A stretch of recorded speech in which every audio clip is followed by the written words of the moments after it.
Astaghfirullah. Bismillahirrahmanirrahim. Assalamualaikum warahmatullahi wabarakatuh.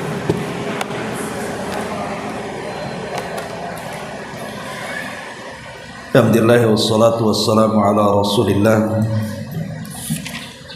wa ala alihi wa sahbihi wa mawalah wa la hawla wa la quwata illa billahi wa ba'd.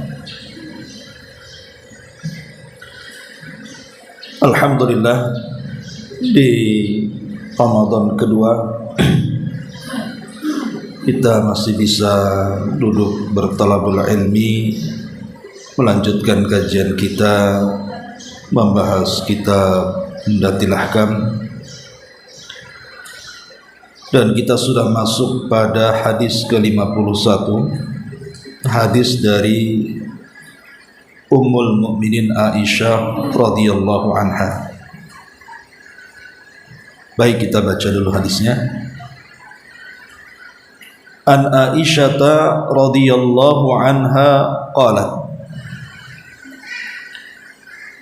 laqad kana Rasulullah sallallahu alaihi wasallam yusallil fajr fayashhadu ma'ahu nisa'un minal mu'minati mutalaffi'atin bimurutihin thumma yarji'na ila buyutihinna ma ya'rifuhunna ahadun minal ghalas. Dari Ummul Mukminin Aisyah radhiyallahu anha, beliau berkata, Nabi SAW mengerjakan salat subuh. Beberapa wanita mukminah yang menutupi kepala dan badannya dengan kain hadir bersama beliau alaihi salatu wassalam. Mereka lantas kembali ke rumah-rumah mereka dan tak seorang pun yang mengenali mereka karena keadaan masih gelap. Hadis ini dikeluarkan oleh Imam Bukhari dalam bab salat tanpa ada lafaz minal ghalas.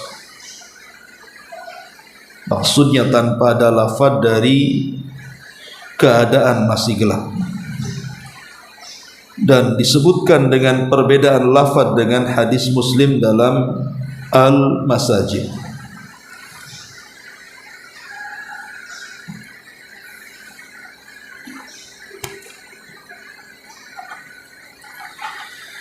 Ma'asyiral muslimat yang dimuliakan Allah Azza wa Jalla, hadis ini menjelaskan kepada kita tentang waktu dari salat subuh. Karena kita masuk dalam bab kitab yang bicara soal waktu-waktu salat. Dan inilah satu-satunya hadis dan yang semakna dengan hadis ini yang menjelaskan bahwa wanita-wanita di zaman Nabi SAW mereka hanya hadir solat berjamaah itu di solat subuh saja. Maksud saya, hampir semua riwayat yang menjelaskan wanita solat berjamaah ke masjid itu hanya diceritakan tentang kondisi subuh saja. Dan kita tidak akan mendapatkan satu riwayat pun wanita-wanita yang solat berjamaah bersama Rasul di luar daripada solat subuh. Entah maghrib, entah isya, entah zuhur, entah asar. Tetapi jangan dipahami bahwa selain daripada solat subuh wanita tak boleh ke masjid. Maksudnya yang sampai kepada kita riwayatnya bahwa sahabiah di zaman Rasul itu mereka keluar solat berjamaah bersama Rasul itu di solat subuh saja. Tapi kalau wanita ingin solat selain subuh di masjid, ya tidak ada masalah selama mengikuti syarat-syarat yang ditentukan. Dan dari sini juga ada faedah tentang keutamaan salat subuh. Karena sahabiah di zaman Nabi SAW mereka datang menemui Nabi SAW untuk salat subuh berjamaah di Masjid Nabawi. Ada apa dengan salat subuh ini? Banyak keutamaan yang disebutkan oleh Nabi SAW. Kenapa salat subuh ini menjadi salat primadona? Sampai bukan hanya laki-laki, tapi kalangan wanita di zaman Rasul pun ikut memakmurkannya salat berjamaah di masjid. Pertama, karena orang yang salat subuh itu akan mendapatkan perlindungan Allah Subhanahu wa taala. Dan itu disebutkan dalam hadis Abdullah Jundub ibn Abdullah radhiyallahu an, Rasulullah mengatakan, man shalla subha fahuwa fi dhimmatillah. Siapa yang salat subuh, maka dia berada dalam lindungan Allah Subhanahu wa taala selama satu hari itu. Dijaga oleh Allah Subhanahu wa taala. Dijaga dari apa? Ya dijaga dari segalanya. Dijaga dari penyakit, dijaga dari musuh-musuhnya. Tidak ada yang bisa menyakiti dia, menyihir dia, menjelek-jelekan dan memburuk-burukan dia, dan begitu seterusnya. Yang kedua, annaha najatun lil abdi minan nar.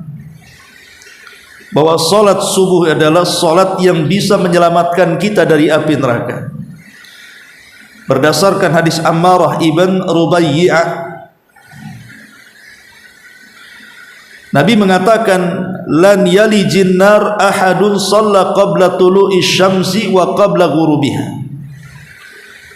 Tidak akan tersentuh api neraka seorang pun yang salat sebelum terbit matahari alias subuh ataupun sebelum terbenamnya alias asar. Kemudian yang ketiga, bahwa salat subuh itu sebab yang memudahkan pelakunya dimasukkan ke dalam surga. Dan itu berdasarkan hadis Abi Musa al-Ash'ari radhiyallahu an, Nabi mengatakan, man shallal baradaini dakhalal jannah. Siapa yang menjaga salat baradaini, maksudnya asar dan subuh, dakhalal jannah, maka dijamin masuk surga. Kemudian yang keempat, syahadatul malaikati li hadhihi salat, persaksian para malaikat.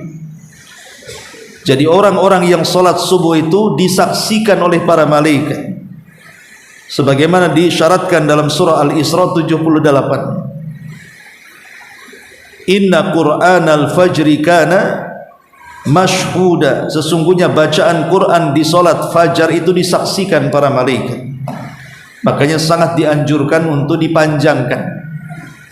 Satu-satunya salat yang disunnahkan dipanjangkan itu salat subuh, karena memang bacaannya disaksikan oleh para malaikat. Kemudian yang nomor 5, nurut tam yaumal qiyamah, akan diberikan cahaya sempurna kelak pada hari kiamat. Dan itu berdasarkan hadis Sahal ibn Sa'd ibn Sa'idi radhiyallahu an, Rasul mengatakan, basyiril masya'ina fi dhulami ilal masajid bin nuri tam yaumal qiyamah. Berikan kabar gembira kepada orang-orang yang berjalan di kegelapan menuju masjid-masjid dengan cahaya yang sempurna kelak pada hari kiamat. Maksudnya salat isya dan salat subuh. Kemudian yang keenam, bahwa orang-orang yang mereka salat isya berjamaah, dan juga salat subuh berjamaah, seolah-olah dia telah menghabiskan satu malam suntuk untuk qiyamul lail. Kata Nabi SAW dalam hadis Utsman bin Affan radhiyallahu an, man shallal isya fi jama'atin fa ka'annama qama nisfal laili Wa man shalla subha fi jama'atin fa ka'annama shallal laila kullah. Barang siapa yang salat Isya berjamaah, maka seolah-olah dia telah menghabiskan separuh malam dengan qiyamul lail. Tapi barang siapa yang salat subuh berjamaah, seolah-olah dia menghabiskan seluruh malamnya untuk qiyamul lail. Kemudian yang nomor 7, al-amnu minan nifaq, aman dari nifaq. Orang yang menjaga salat subuh aman dari sifat kemunafikan. Dalam hadis Abu Hurairah radhiyallahu anhu, Rasul mengatakan, inna athqalas salati 'alal munafiq salatul isya'i wa salatul fajri. Sesungguhnya salat yang paling berat dilakukan orang munafik itu adalah salat isya dan salat fajar. Artinya orang yang menjaga isya dan fajar berarti dia terbebas dari sifat nifaq. Kemudian yang nomor 8, raka'atul fajri khairun minad dunya wa ma fiha. 2 rakaat fajar, maksudnya sunnahnya sebelum salat subuh, itu saja lebih baik daripada dunia dan isinya, apalagi subuhnya. Kata Nabi SAW, raka'atul fajri khairun minad dunya wa ma fiha, bahwa 2 rakaat fajar itu lebih baik daripada dunia dan isinya. Kemudian yang nomor 9, bahwa annal muhafidh ala salatil fajri min atyabin nasi aishan wa anshatihim badanan wa an'amihim qalban. Bahwa orang yang menjaga salat subuh berjamaah, bagi laki-laki, ya tentu bagi wanita juga dianjurkan juga, walaupun tentu di rumah lebih baik, bahwa orang yang melaksanakan salat fajar tepat waktu itu termasuk sebaik-baiknya manusia dalam hidupnya.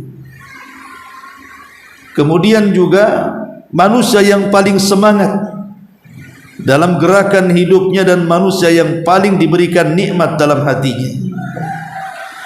Ingat hadis tentang masalah setan itu mengikat tengkuk setiap anak Adam sebelum tidurnya. Apabila kemudian di pagi hari dia bangun sebelum subuh, kemudian dia berzikir kepada Allah, maka hilang 1 ikatan. Apabila dia berwudu, maka 2 ikatan akan hilang. Apabila dia salat, maka seluruh ikatan setan akan hilang.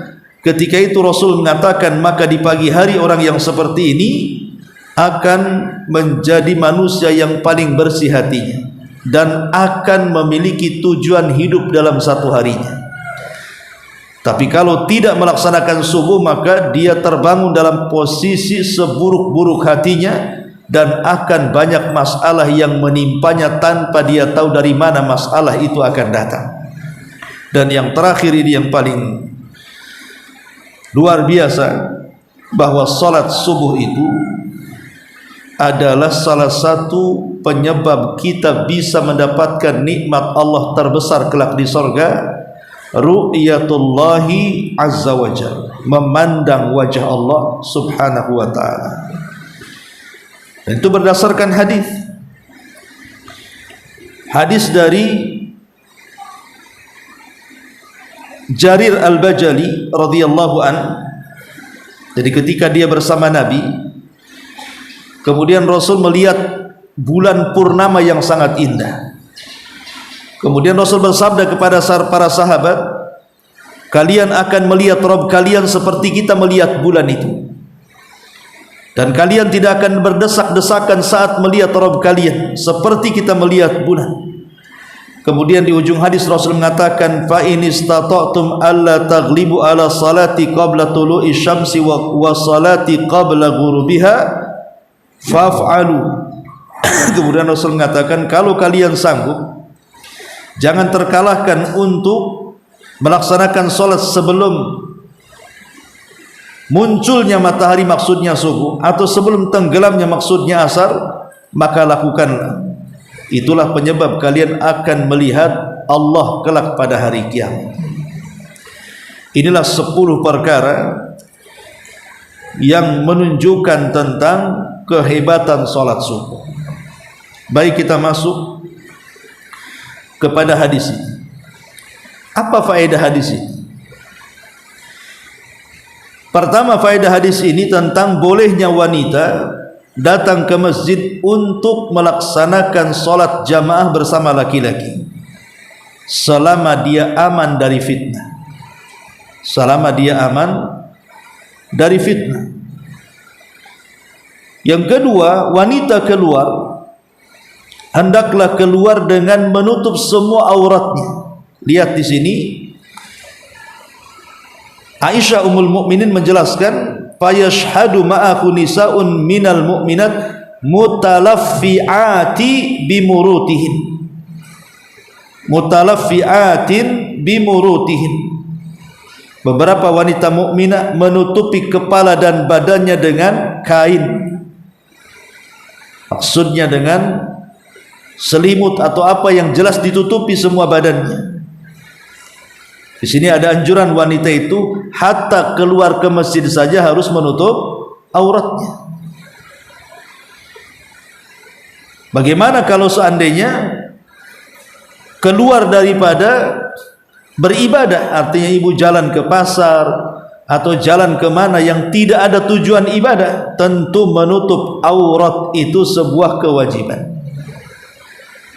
Jadi menggunakan hijab, menutup semua badan itu sebuah kewajiban bagi wanita. Kenapa? Pertama, karena hijab itu iffatun, kata ulama, bisa menjaga kehormatan. Wanita yang berhijab itu terhormat. Tapi wanita yang tidak berhijab itu bukan wanita terhormat. Kemudian yang kedua, hijab ini taharatun, bisa mensucikan seorang wanita sehingga tidak mudah diganggu.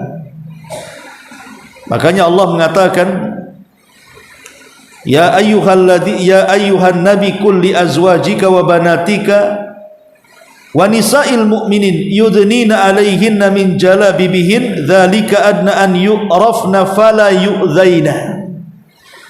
Wahai Nabi, katakan kepada istrimu, anak wanitamu dan seluruh wanita-wanita Islam supaya mereka melembrehkan jilbab-jilbab mereka, artinya menutup semua auratnya, karena yang demikian itu mudah dikenali bahwa ibu yang menutup aurat itu seorang muslimah. Dengan melihat baju saja orang sudah tahu dia muslimah. Tapi kalau seandainya dandanannya tidak menutup aurat, bisa saja dia bukan seorang muslimah, karena itu bukan tradisi pakaian seorang muslim. Tapi dengan pakaian muslim, tanpa bertanya agama pun kita sudah tahu dia seorang muslimah. Kok kamu tahu? Ya dari seragamnya itu. Dan yang lebih daripada itu, fala yu'dzaina, maka dia tidak akan diganggu. Orang yang mengganggu wanita yang menggunakan pakaian syar itu mikir itu. Walaupun ada satu dua mungkin yang diganggu, tetapi wanita yang melihat aurat atau memperlihatkan auratnya itu dipastikan banyak gangguannya. Jadi hijab itu taharatun. Kemudian yang ketiga, hijab itu sitrun. Sitrun itu artinya penghalang antara wanita dan dosa. Jadi hijab itulah yang menghalangi seorang wanita untuk melakukan dosa. Karena biasanya wanita yang menggunakan pakaian syar'i berpikir 2-3 kali untuk melakukan dosa.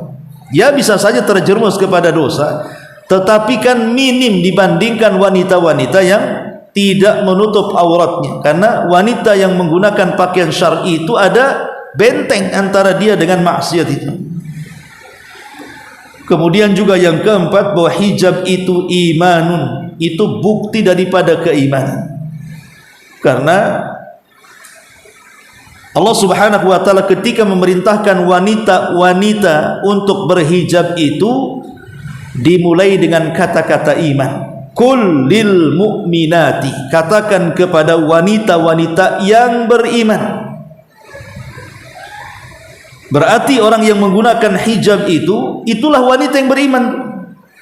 Sebaliknya wanita-wanita tidak hijab berarti wanita-wanita yang tidak menggunakan hijab itu jauh daripada iman. Karena hijab itu adalah iman, panggilannya saja dengan iman.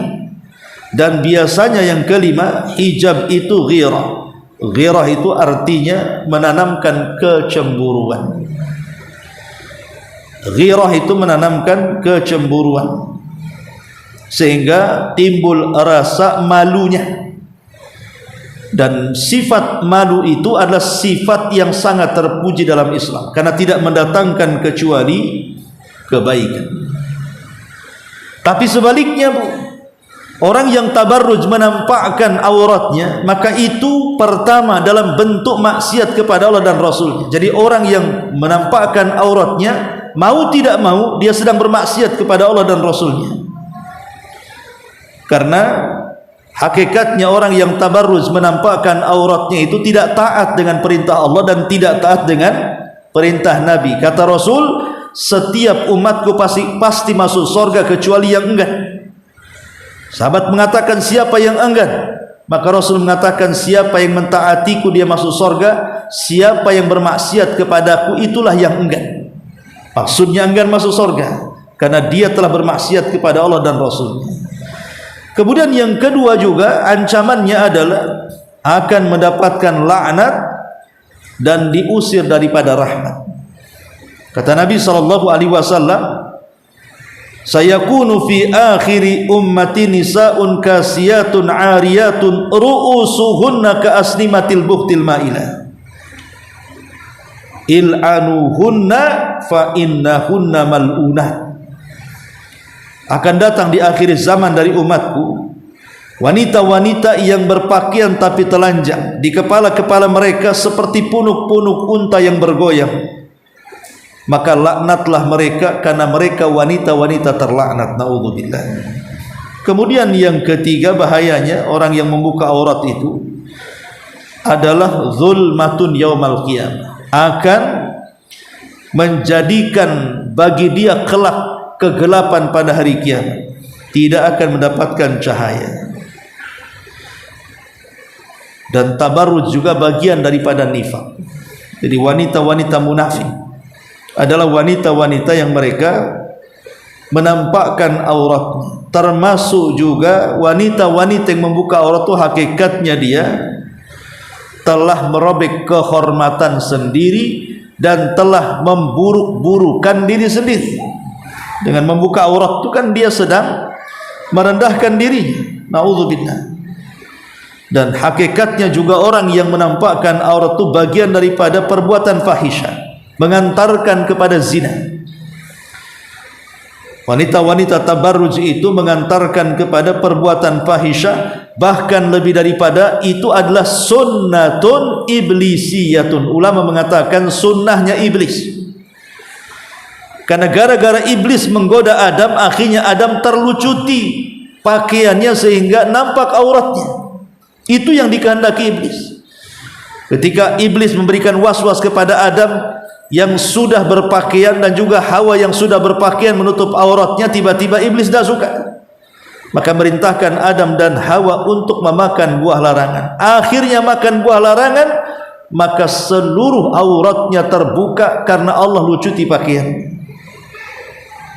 Berarti sebabnya iblis. Makanya orang yang membuka aurat itu telah mengikuti sunnahnya iblisiyah. Termasuk juga thariqahnya orang-orang kafir. Karena yang membuka aurat itu mereka orang kafir. Yang membedakan kafir dengan mukminah itu, wanita kafir dengan wanita kafirah dengan wanita mukminah itu ya salah satunya di menutup aurat. Berarti kalau seandainya tidak menutup aurat, apa bedanya ibu dengan Yahudi? Apa bedanya dengan Nasrani? Tidak ada bedanya ya. Apalagi tabarruj itu lebih daripada itu sunnahnya jahiliyah. Itu yang disyaratkan dalam Al-Quran, wala tabarrujna tabarrujal jahiliyatil ula. Jangan tabarruj membuka aurat seperti tabarrujnya orang-orang jahiliyah yang pertama. Dan hakikatnya orang yang membuka aurat itu sedang melakukan dosa jariyah. Ini yang bahaya, dosa yang mengalir. Kalau seandainya dia menampakkan aurat, ada 100 laki-laki yang terfitnah, maka dia akan menanggung dosa 100 orang itu, karena dia yang memulai fitnahnya. Dan ini yang bahaya, dosa jariah itu, dosa mengalir terus masalahnya. Apalagi zaman sekarang kan, na'udzubillah, kita berlindung kepada Allah, mudah-mudahan tidak terkena kita dan keluarga kita. Terkadang kita lihat gara-gara konten kreator di YouTube, di TikTok atau di Facebook atau yang lainnya, banyak wanita-wanita mereka rela membuka auratnya hanya mencari uang yang tidak seberapa, coba.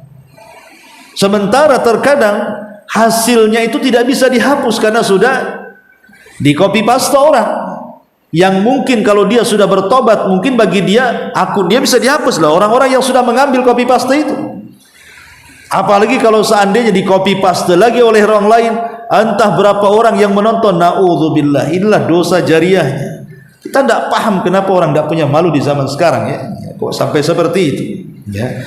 Nah, ini juga diantara faedah hadis ini juga tentang kewajiban wanita untuk menutup aurat mereka. Kemudian pembahasan yang terakhir di sini, tsumma yarji'na ila buyutihin ma ya'rifuhunna ahadun minal ghalas. Lantas mereka kembali ke rumah-rumah mereka dan tidak ada seorang pun dari mereka mengenali karena keadaan masih gelap.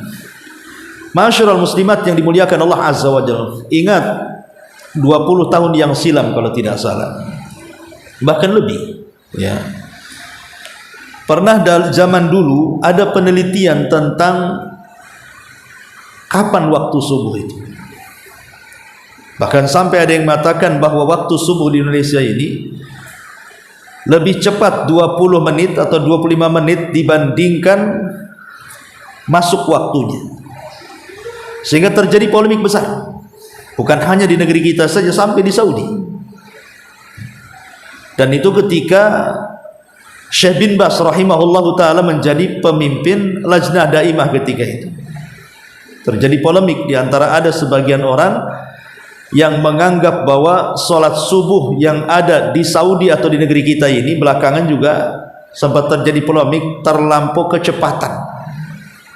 Artinya harusnya menunggu terang dulu, sehingga ketika ada penelitian antara azan subuh yang dilakukan itu belum masuk waktunya, maka terjadilah polemik di mana-mana. Masalahnya gini, Bu, kita tahu bahwa menentukan waktu-waktu salat yang paling rumit memang di subuh. Kalau waktu zuhur, asar, maghrib itu paling mudah. Apalagi maghrib, semata-mata terbenam matahari itu sudah menandakan waktu maghrib kan gitu ya. Tapi untuk subuh ini memang agak samar, sehingga akhirnya terjadi khilaf di antara para ulama, antara mayoritas para ulama dengan minoritas para ulama. Ada yang mengatakan bahwa waktu fajar itu syaratnya harus terang semuanya, baru dikatakan masuk waktu subuh. Ada yang mengatakan, jumhur mengatakan bahwa waktu fajar itu yang penting ketika fajar menyingsing, walaupun tidak harus terang semuanya, maka itu sudah masuk waktu fajar. Disinilah letak polemiknya. Bagi jumhur ulama yang mengatakan bahwa permulaan fajar walaupun belum terang itu sudah dianggap masuk waktu subuh dan sudah boleh azan, ya. Dan orang-orang yang mutaakhirin yang meneliti bahwa belum bisa, karena waktu fajar itu terangnya harus kemana-mana, maka akhirnya kemudian setelah diteliti bedanya 20 menit kurang lebih, akhirnya kemudian Syekh bin Baz pun membuat penelitian, ya, dibuat tim gitu khusus waktu itu. Rupanya tidak ada yang keliru, tidak ada yang keliru, artinya pas waktunya. Cuman perbedaannya apakah di waktu munculnya fajar shadiq ataukah setelah menyebarnya fajar shadiq, itu saja sebenarnya. Bagi yang mengatakan bahwa munculnya waktu subuh itu ya yang penting muncul fajar shadiq sudah boleh azan, ya memang masih gelap kan gitu. Tapi bagi yang mengatakan bahwa fajar shadiq itu harus menyeluruh ke atap-atap, ke gang-gang dan begitu seterusnya, berarti belum masuk waktu kalau begitu. Makanya sekitar 20 menit kurang lebih baru masuk waktu subuh. Tapi masalahnya begini ya. Ma'asyiral muslimat yang dimuliakan Allah Subhanahu wa taala. Kita tahu bahwa zaman dulu ke zaman sekarang ini kan perkembangan beda zamannya. Kalau zaman dulu ya mungkinlah melihat waktu sholat yang melihat matahari, melihat bulan. Zaman baheula ya, zaman Nabi ya. Tapi kemudian era kan berubah. Mulailah kemudian berganti dari melihat ke atas jadi melihat ke bawah dengan cara apa? Dibuatnya bancret. Bancret itu semacam ya, mungkin tugu gitu ya, atau enggak besar ya, semacam alat yang ditegakkan. Nanti di situ kan nampak bayangan. Ya, mulailah kemudian sebagian orang tua kita melihat waktu sholat dengan menggunakan bancret tadi. Jadi ditaruhnya semacam kayu, semacam besi, nanti lihat bayangan. Oh, kalau duhur bayangannya sama dengan barangnya, kalau asar bayangannya 2 kali lipat dari bayangannya, dan begitu. Nah, kalau sudah waktu maghrib tenggelamnya dan begitu seterusnya. Tapi kemudian dengan perkembangan zaman ditemukan jam, akhirnya kemudian jam inilah yang menjadi patokan sejak ditemukannya sampai hari ini untuk mempermudah waktu sholat. Dan manfaat jam ini sangat luar biasa ya.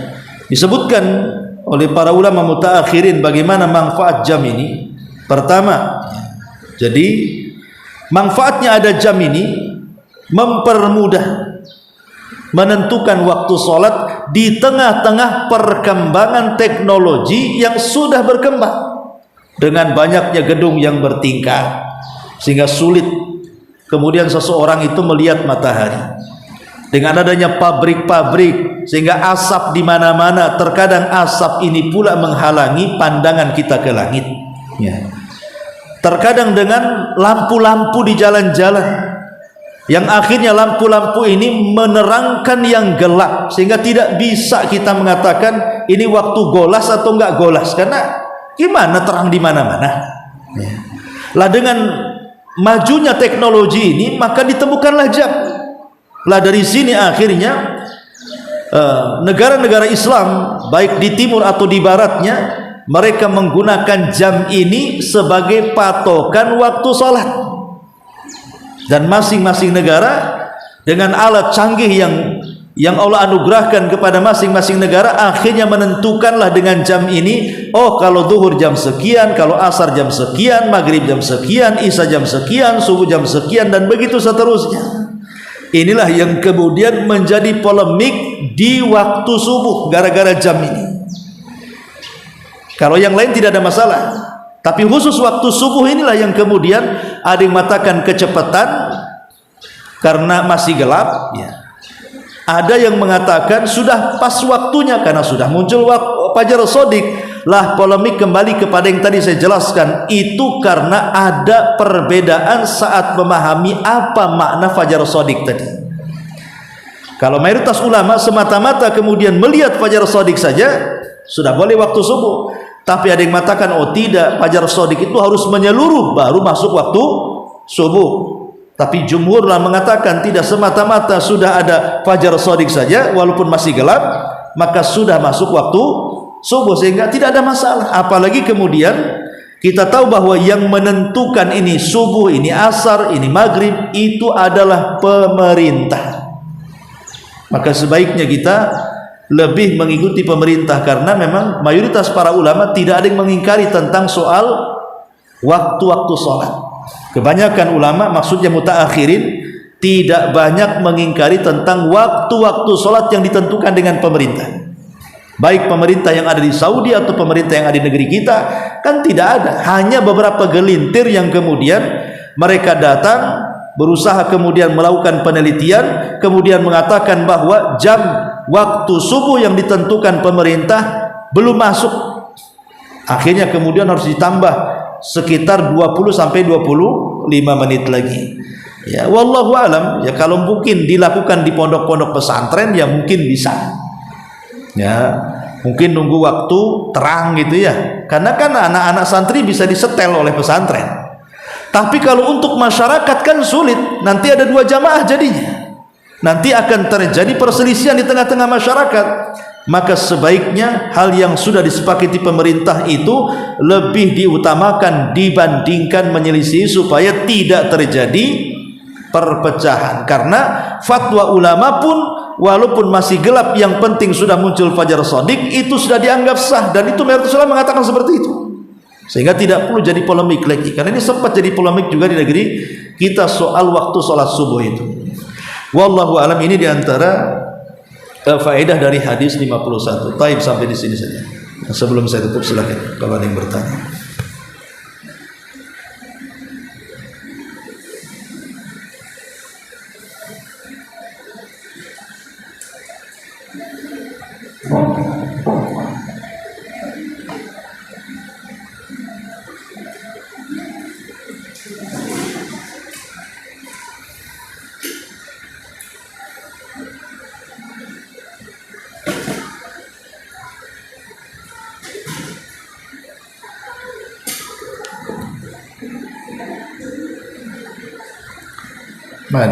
Nggak ada, kita tutup. Subhanakallahumma wa bihamdika, asyhadu an la ilaha illa anta, astaghfiruka wa atubu ilaik.